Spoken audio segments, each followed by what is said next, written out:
Now let's go across straight to New Delhi, where Supriya Srinath is in conversation with the Commerce Ministry Minister Anand Sharma after announcing that trade policy where key incentives to the export sector have been extended.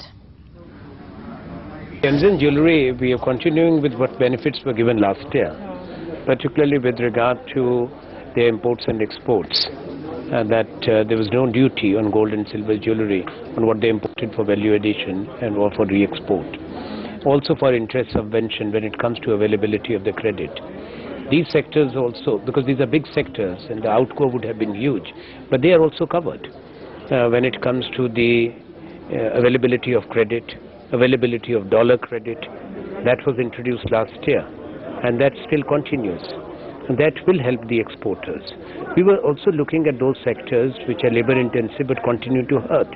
Gems and jewellery fortunately is doing very well now. And that's not a sector which is reporting any job losses or any fall. No, there's no question of not being cautious. We were cautious and very modest. This target was set last year, not this year.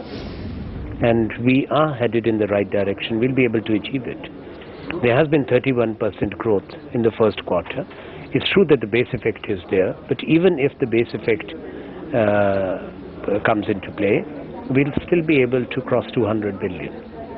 Some of the costs have always been brought down when it comes to the application fee or the multiple filing of applications that has been dispensed with. Now also electronic data interchangeability.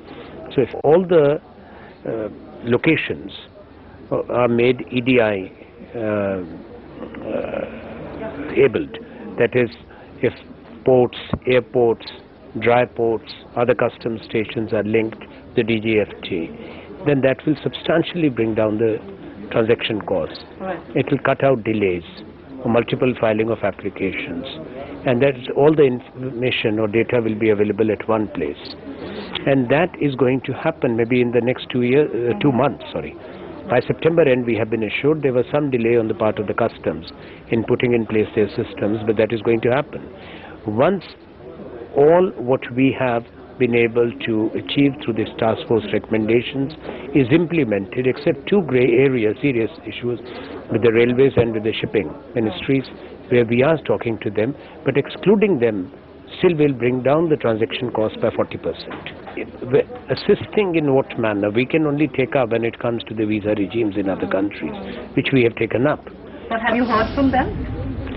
Well, so far no, but there has been support which has been articulated by various sections within the United States of America, including the corporate leaders, including their chambers of commerce, which have come out with very strong statements. We hope that they have registered our concerns. We do expect senior officials of the two sides to meet. What has happened through this new bill is very regressive, very negative. It will be counterproductive when it comes to increasing our economic engagement and also a dampener for the IT industry. We feel that it is unfair, it should have never been done, and it should be reviewed. We are in the process of examining it, and wherever it is in conflict with the WTO, we will draw the attention of the World Trade Body. FDI in civil aviation is allowed. No, but you both in transport and all. No, but the FDI is allowed, so these are two different issues. It's not that the FDI is not permitted. Well, the discussion paper is out. Stakeholders' consultations are on.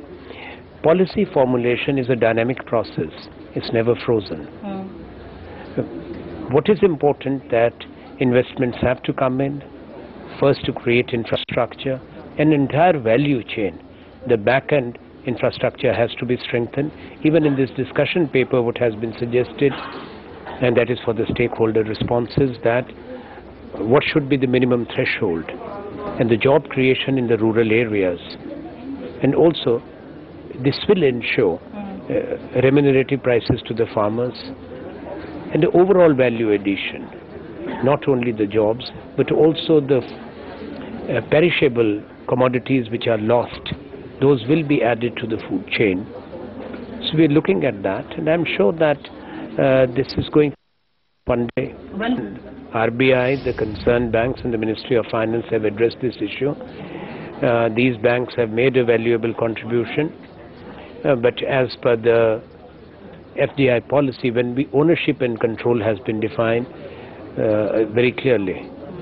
So anywhere where 51% holding is that of an Indian entity or Indian entities, that would be owned by India, and where the majority of the board of directors can be appointed by the entity or entities which have majority shareholding, then that will be controlled. So ownership is from the equity holding or shareholding, right, and control as to whether the majority of the directors can be nominated. That has been defined with clarity. So these banks are Indian controlled, but ownership from that shareholding pattern is foreign ownership. So are they Indian banks or not? They're Indian controlled banks. Yeah, Indian controlled banks. And is it very different from being an Indian entity? Please start with yes, when we look at the definition of ownership, that's very clear that majority of the shareholding, 51% minimum, has to be by the Indian entity. So but this is an issue which I don't think has come in the way.